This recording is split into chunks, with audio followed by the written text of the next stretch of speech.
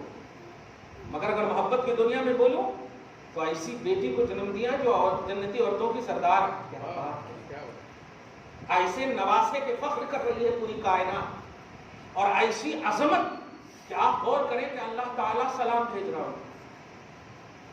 سوال یہ ہے کہ حضرت خدیجہ الکبریٰ سن 50 ہجری میں تشریف لے جا رہی ہیں, نہ نماز, نہ حج, نہ روزہ, نہ زکات, کیونکہ نماز کی فرضیت تو معراج میں ہو رہی ہے جو 52 ایئرس کا, اس سے پہلے 2 سال پہلے انتقال کر رہا.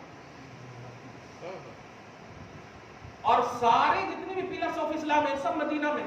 نماز کے بعد حج, زکات, روزہ, جتنے بھی ہیں 4 پلر, سب کہاں نازل ہو رہے ہیں؟ مدینہ میں. تو وہاں تو پھر سوال ہی نہیں ابھرتا کہ حضرت خدیجہ پائی ہوگی. مکہ میں معراج سے 2 سال پہلے ہی انتقال فرما رہی ہے, اور اللہ تعالیٰ نے کئی موقعوں سے سلام بھیجا, اور جنت ایسی بنایا کہ جس میں شور کی شین بھی نہیں ہے, کوئی چیخ پکار نہیں ہے, بار بار سلام بھیجا. یہاں تک کہ حضرت خدیجہ نے کئی موقعوں سے کہا بھی آپ تو وہ دیکھ لیتے ہیں جو اور نہیں دیکھ سکتے. اس عظمت کو اللہ تعالیٰ نے کیوں اتنی بلندی عطا فرمائی خدیجہ الکبریٰ کے لیے؟ صرف ایک بات ہے, ذات رسالت سے پازیٹیو رہی. ذات رسالت کی جو نسبت تھی اس بات نے, نبی ان کے پاس تھے, اور بیس آف نجات نبی ہے, تو نجات کے جب بیس ہے ہی تو نجات ہوگی کیسے نہیں. اس لیے یہ بھی عملی پریکٹیکلی زندگی حضرت خدیجہ کی ہمیں بتاتی ہے کہ بھروسہ نبی پر ہونا چاہیے. اگر نبی پر بھروسہ نہیں ہے تو پھر نجات ممکن نہیں. دعا ہے اللہ تعالیٰ آپ ہم سب کو شاد رکھے, آباد رکھے, ہر طرح کی پریشانیوں سے نجات عطا فرمائے, مشکلات اور پریشانیوں سے دوری نصیب فرمائے, ہم سب کو ایک بنائے, نیک بنائے. وصلی اللہ تعالی علی خیر خلقہ محمد وآلہ وأصحابہ اجمعین برحمتک یا ارحم